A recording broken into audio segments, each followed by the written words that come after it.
I dedicated my life to activism and to fighting religion and dogma in general.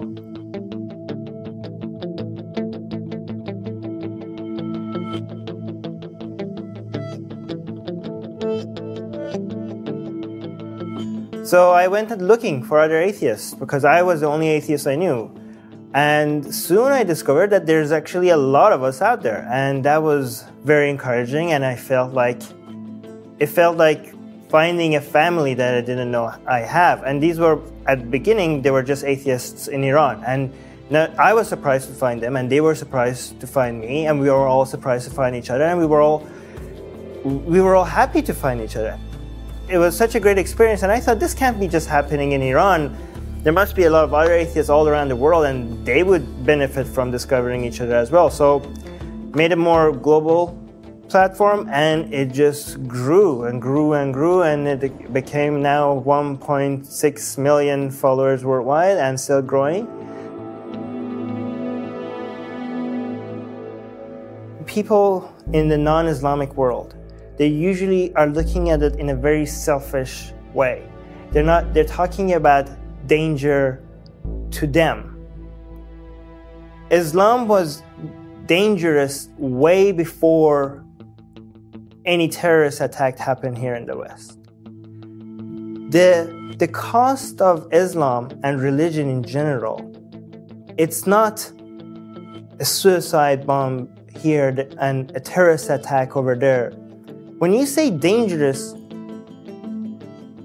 you have to add up all the costs that religions cause that are much more subtle, much less newsworthy, much less interesting, that a lot of people suffer every day in the Islamic world without us noticing. Let's say a Muslim that is dedicating his entire life to Islam, or her entire life to Islam, that doesn't hurt a single other human being, that doesn't preach or influence anybody else's life. We think of that person as somebody that is not causing any harm. But he is causing harm to himself. He has wasted his life to a lie.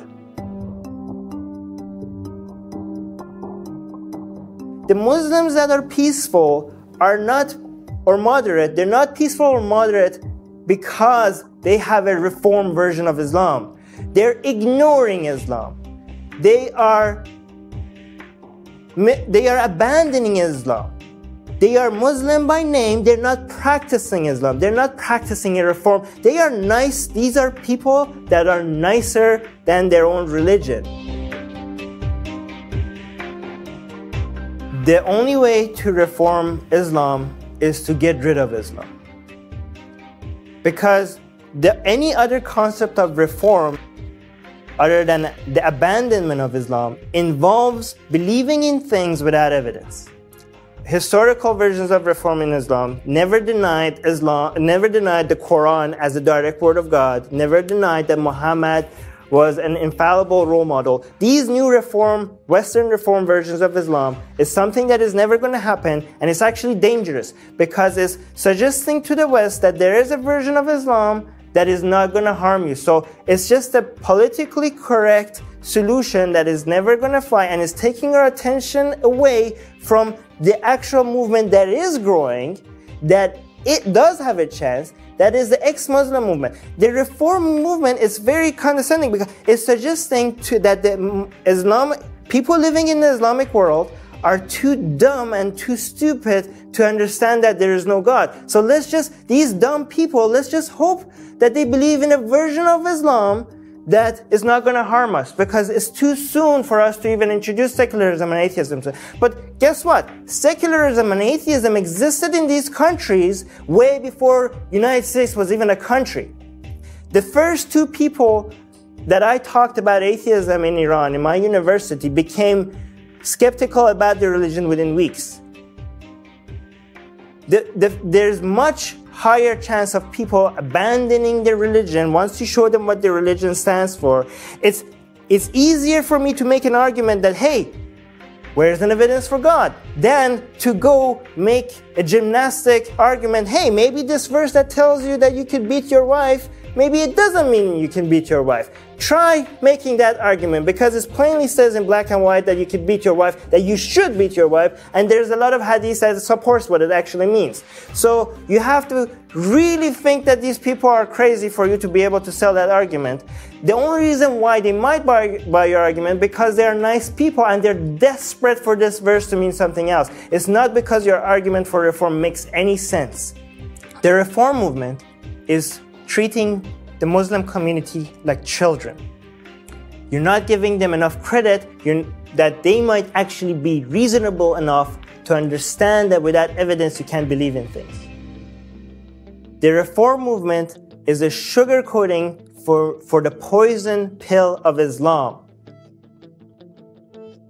The only solution to fighting any form of delusion is to provide people with critical thinking skills to understand that what is bullshit and what is fact.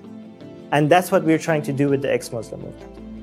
It has a lot more hope. It's growing faster. The reform movement is a fringe group. This is why me and Ali and Yasmin and Faisal, we started a podcast called Secular Jihadists from the Middle East, and it's ex-Muslims. And this is why I believe in ex-Muslims of North America, the Council of Ex-Muslims in Britain, and all the other ex-Muslim groups that are out there. And I think this is a battle that we're losing. People think that secularism is winning against Islam, but Islam is growing faster. They have much higher presence on social media. They know what they're doing and they're growing. And this is something that we can't afford to get wrong. So betting on the wrong movement against Islamic fundamentalism is going to cost us dearly. And I'm telling you that ex-Muslim movement is where you have to put the fight against Islam, not the reform movement.